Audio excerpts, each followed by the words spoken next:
About Put the question. about the childless cat lady I've comment. never heard of that. That was a weird comment I've never heard before. He basically was criticizing women who, political leaders who don't have understood kids. that. I just never heard the comment. The way it was, it's just a very weird way of saying something. If you don't like somebody, if you're against somebody, then say it. Or call them a name. But I'm just so sick and tired of all the name calling anyway. Do you agree with the Harris campaign that he's weird? Well, that was a weird comment. That definitely is weird. And some of the different things and positions they've taken seems fairly weird to me.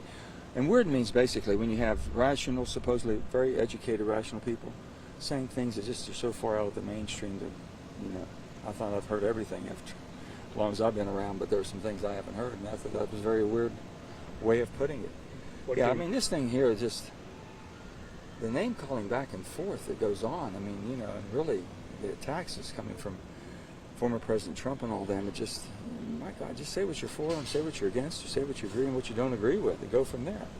So we'll see. I think it's going to be very interesting. What do you think of him as a candidate, J.D. Vance? This is the first time I've seen him. I was up there, and Tim Ryan, I was up and tried to help Tim a little bit, and Tim's been a friend of mine for a long time, but I never did run into J.D. until he came here, so I'd only been here for 2 years. I just don't know. You've seen him as a candidate the last couple of weeks. What do you think? Well, the candidate, yeah, I think that I don't think that the news he's making is the news they thought he would make. Did they make a mistake by selecting him? I don't. That wasn't my selection. Who do you think Harris should pick? I really don't. I think she has a tremendous amount of truly deep talent. Her bench is so deep. I don't think she can go wrong picking. The ones I've heard are all good people. I know them all. And they're all, the ones who are governors are very centrist moderate, really, that understand 60% of us are in that middle. So I think that she'll make a good selection because I think she has a good pool of candidates to pull from. It sounds like you're open to supporting her. I'm open for this country to get its legs under it in the centrist movement. There's 60% of us that truly are center left, center right. And those of us who basically have chosen no party affiliation think that these parties have gone so far left and right, and if they can't win there. There's only 23% registered Democrats, 25% registered Republicans in the country. They've got to go to the middle. So whoever gets to that sensible middle and does it in a respectful way, that people say, that makes sense to me, and it's not weird, they'll be okay. What do you make of Mike Kelly? Mark Kelly, you've worked with him. Oh, he's the best of the best, too. They're just so good. They're just so good. Mark is so smart and so good. If he was on the ticket, would you support him? Mark's just a good guy. You'd be lucky. Kamala Harris has a tremendous amount of talent on her bench to have a winning team. Let's put it that way. And all of them can do the job. I don't see any flaws in that. Tim Walton, I know Tim forever. We've worked close together. I've known Andy Beshear, his dad and I served together as governors. I know them. I know Josh Shapiro next door. I don't know Gretchen that well, but she seemed to have done a tremendous job up there. So every name I have heard has been a quality name. What do you think of Harris flip-flopping on fracking and on single payer? I don't know about, I said 4 years make a big difference where she was at before and where she is now. I'm tickled to death that she understands we have to have an all-in energy policy. Tickled to death with that. Tickled to death she says Roe v. Wade. Just codify.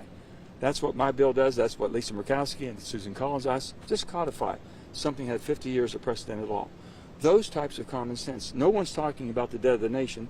We've hit $35 trillion, and you all didn't say a word about it. $35 trillion, and you all haven't. Did you say something? That was going to be my question for you. Yeah, what's your reaction to the national debt hitting $35 trillion? It's just awful. I mean, and no one's even talking about it. As I recall, when I first got here in 2010, first thing that Admiral Mike Mullen said, the greatest threat that we have as a nation and as a country is the debt of the nation. It's the thing he's most concerned about. It can take us down, and it's still true today, more so than ever.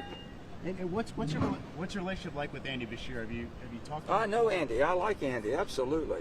He comes from good stock, and he understands it. He has the compassion. It shows. I mean, when Andy talks and he knows he's going through, whether it's a hurricane or whatever's hit his area, a tornado, or any type of devastation, you can tell the empathy he has and the love he has of his people. So that's what it takes. Is he your preference? Huh? Is he your preference? Andy's my neighbor. Yeah, but is he your preference? Yeah, no. I mean, I'm not picking a preference. You said, I know Andy, I know Josh, okay? I know Roy a little bit, and I think Roy pulled himself out of it. I did know Gretchen as well. And I know my buddy Mark Kelly. So, can't go wrong. She's got a good stable there. Thank you. Thanks, Senator.